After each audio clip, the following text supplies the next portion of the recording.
Down a little bit. Hit record, just doing that, just like so. I know that my roommate loves me because he surprised me with a Jehovah's Witness Bible tract. Fun fact, I have never been to a Kingdom Hall meeting. It's one of the few weird fringe services that I haven't attended yet, but it's on my list. Rest assured. Welcome back, ladies and gentlemen, to another Atheist Church Audit. I'm your host, Jared. I'm an atheist, and this week, I went to a Methodist church. I'm a Methodist. God's a Methodist. And I've already forgotten the name of this place. Wakefield United Methodist. I visited that church this week. Oh, praise Him. Hallelujah. Now, Methodists are an interesting bunch. They have had their church splits, just like everyone else, with their liberal denominations and their conservative denominations. We'll split up. But generally speaking, Methodists are very traditional. And frankly, I associate Methodists with being not very passionate. Not very passionate might be a little bit of an insult, but certainly they're very traditional. Like if somebody told me, oh, I'm a Methodist, my immediate thought is, oh, it's because your parents were Methodists. Like I don't see a whole lot of people flying in droves to join the Methodist Church. So I was very surprised when I showed up to this church this morning and it was packed. Bro, this is the fullest parking lot of any church in existence. I literally couldn't find a parking space. And that's never happened, that I had to park not in the church parking lot, literally on the road and then walk across the street to the church, which is a good sign, I'm not gonna lie. So I walk inside and they're in the middle of the praise and worship.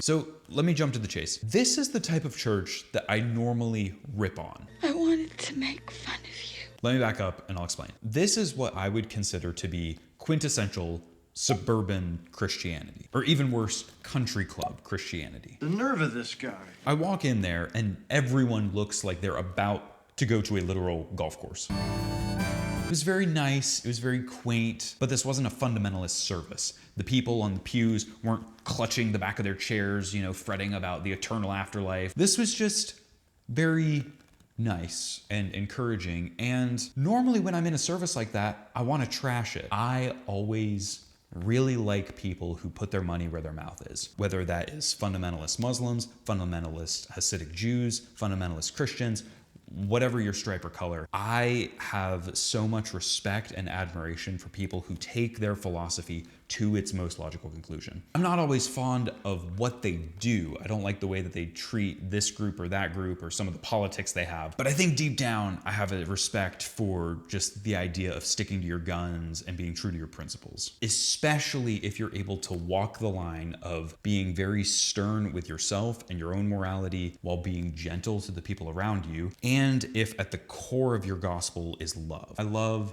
the striving and the sincerity and having to work through this giant bundle of mess that is the Bible and figure out a coherent worldview from these very different 66 books and figure out how to live truthfully and honestly. I love all of that. And to see Christianity relegated to just a social function, just, oh, this is just tradition, we get together as a community, we sing a few songs. Normally that pisses me off.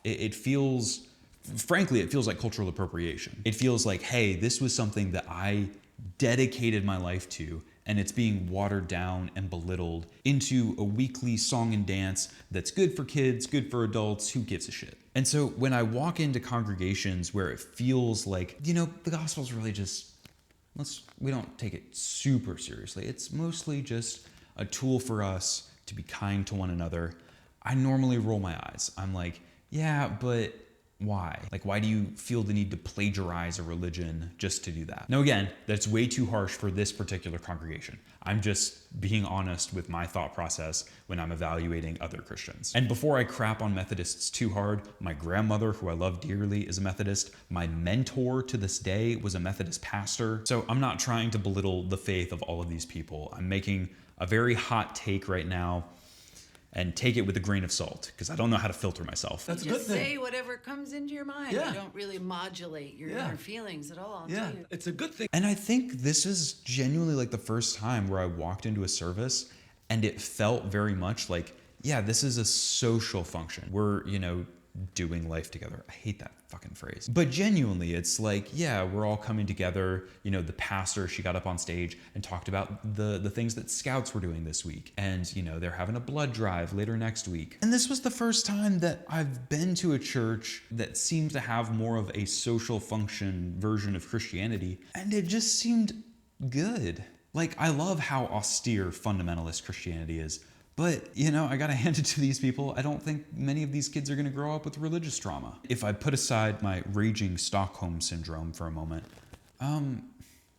this doesn't seem all that bad. And then the worship sounded like Bon Jovi. But it felt very much like, hey, you know, these are the musicians in our neighborhood and we want to give them a chance and we want to, you know, pump them up. And so if the worship leader wants to bring bongo drums on set and play his ukulele and the guy next to him wants to bring out a harmonica, all three of those things happened.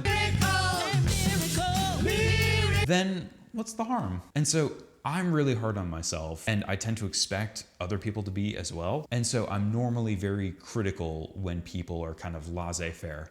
But this service wasn't laissez-faire. It felt very genuine, just not genuine from a point of like, hey, you know, let's just be chill. Like, it wasn't hippie Jesus. It was very sincere with, you know, showing like kindness and compassion and love to people. So this was one of the first churches in North Carolina that I visited that had a female pastor. So today we are concluding our sermon series called Rooted in Christ. And she was wonderful. I loved that they had children come up and read the Lord's Prayer for the church. And then another kid came up and read the Apostles' Creed, which I love that. More churches should do that. But she was just very gracious with the kids who came up and couldn't figure out how to use the microphone. And it was just very sweet. And her sermon wasn't shallow. It wasn't bland. It was actually fairly in-depth. God, she quoted Soren Kierkegaard. Come on. Now, I don't know this woman. I don't know her doctrinal statement. I don't know. Maybe she is a fundamentalist. Who knows? But I would wager that she doesn't believe in the inerrancy of Scripture. She's not a fundamentalist in that sense. And it's easy for me to get, you know, all deconstructy and nihilistic-y and just hack away at everything and say like, yeah, well, why not just throw the baby out with the bathwater? Like, you don't need a Bible at that point if it's not literally true. I reserve the right to go back to Genesis. Yes, but why don't you then talk about moral and spiritual problems as you wish to talk about them? How does it help to go back to what somebody wrote in whatever it was 800 BC? And I think this was like, I don't know, it was the first time that something gave pause to my cynicism and made me kind of reconsider like, yeah, like, are these people really hurting anyone? Is it really that big of a deal? As an aside, interesting tidbit on female pastors. I think in the modern world, female pastors have gotten a bad rap from people like Amy Semple McPherson. And he wound up in a blaze of glory. Catherine Kuhlman. The rest of the prophecy will be fulfilled. Straight up, they were weirdos. Also, Catherine Kuhlman makes a cameo in my song Phrygia. Go and check it out. Now, in the ancient world, female pastors and female leadership in the church kind of tapered off right around the 2nd century. And that was largely due to the Montanists. Montanists were kind of like a proto-Pentecostal movement. They were super charismatic. There's some evidence to suggest that they spoke in tongues. They followed a prophet named Montanus. And Montanus was a weirdo. And so, you know, the church kind of retroactively excommunicated him a couple centuries later. But with him, he had his henchmen, a prophetess named Priscilla and Maximilla. And when Christians started saying, hey, all this like weird prophecy stuff and speaking in tongues and like words of knowledge, words of wisdom or whatever, yeah, that's kind of weird and we don't really want to do that stuff. Because Montanus had female leadership in his church, it kind of got a bad taste in people's mouth. It's like, ooh, female leadership? That's what the Montanists do.